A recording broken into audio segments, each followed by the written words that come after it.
If you want to achieve something big in your life, then this is the most inspiring story which you can go through with. Hello everyone, I welcome you all to my YouTube channel Learn with Kush, and in this video lecture we are going to cover the summary of the novel Jonathan Livingston Seagull, which is written by Richard Bach. And let me remind you that we are only focusing on the main points, that is the summary, and not on the whole story. If you want a brief explanation, then go through the novel or the textbook, that is the syllabus textbook of second year BCom, to know more about this story of the novel. So here, now let us start our summary by the introduction of the characters which are present in this novel. Basically, this novel is divided into three parts, that is novella part 1, part 2 and part 3. So here are the most important characters which are present in this novella. First is Jonathan, who is the main character. Then we have elder girl. Then we have Sullivan, who is the teacher of Jonathan, or you can say the instructor. Then we have Xiang, who is the elder girl, or you can say the senior girl. Then we have Terence Lowell girl. Then we have Fletcher, Anthony, Henry Calvin and Crick Minna. So these are the main characters which are present in this novella. Now let us start and begin the summary. Jonathan the Livingston Seagull is a novella which is written by Richard Bach, who was born in 1946, and he was born different and had the obsession to fly and to attain the impossible things. In a sense, he was very ambitious, and whatever experience he had in his life, he had a habit to fictionalize that and present it in the form of short story series, which was published in the late 1960 in the Flying magazine. And this Jonathan the Livingston Seagull was one among that, which gained lot of popularity in those days. Now coming to this novel, this is a theme which conveyed the message of freedom to be one's true self. This novel revolves around the story of a bird whose name is Jonathan, and he is the seagull, a seagull who has high dreams and is bored of the daily routine work.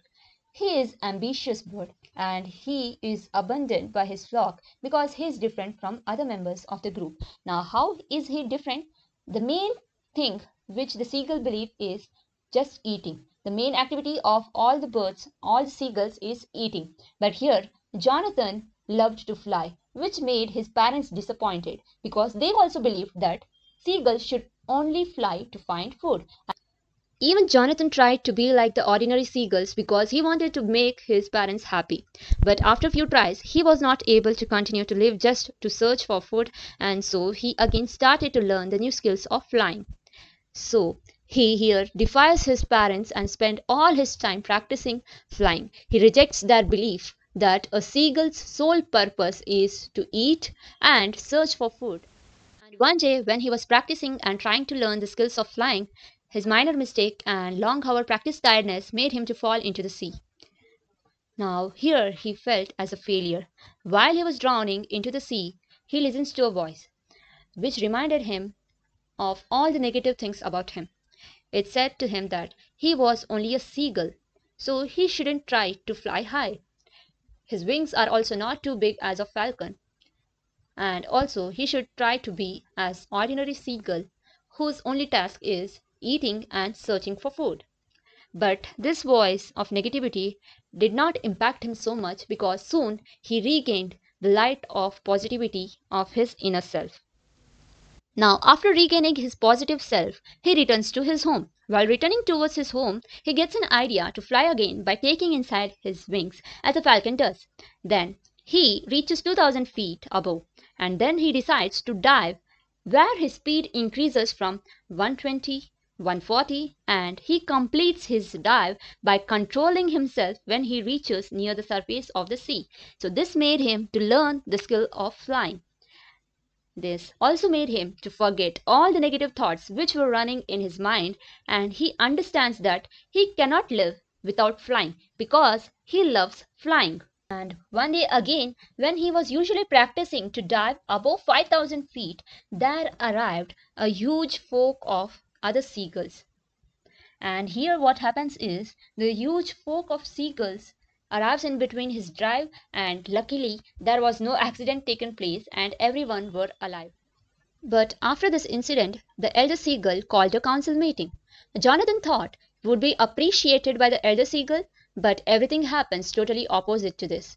The leader, the elder seagull, started scolding Jonathan, saying that he was very careless. He reminded Jonathan that seagulls should fly only to find food.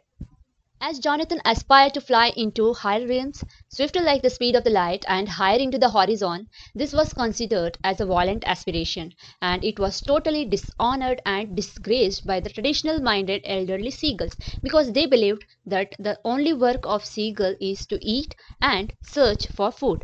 But Jonathan rejects this belief, and this is the reason why he was banished from the flock of the seagulls. But Jonathan also wanted everyone to know that eating is not only the purpose of their life, they can do more beyond that and also discover the real meaning of life and explore the world. But nobody was interested to listen to his word. He was declared an outcast seagull thereafter who is forced to live alone in the distant far cliffs into the hills. But this doesn't disappoint Jonathan because at least now he was able to practice his flying skills in a better way. Now, when he got separated from his parents and other seagulls, one day when he was usually practicing the flying, the two beautiful seagulls followed him. He tried to escape from them, but they kept on following him and also flew like Jonathan did. Jonathan asked them, who are they and why were they behind him? They replied firmly that we are your brothers and wanted Jonathan to come along with them towards the heaven, the blue sky high up the hill, where they could learn and explore the beauty of the earth. Now, here I stop this summary, and this was all about part 1. We would continue the part 2 in the next video. As this video is getting long, I would continue this next part in the upcoming video. Till then, take care and keep supporting my YouTube channel, and also if you like the video, do like, comment, share with your friends who are in need of such video channels. Thank you everyone for watching the video till the end. Take care, bye bye, meet you up soon in the upcoming video.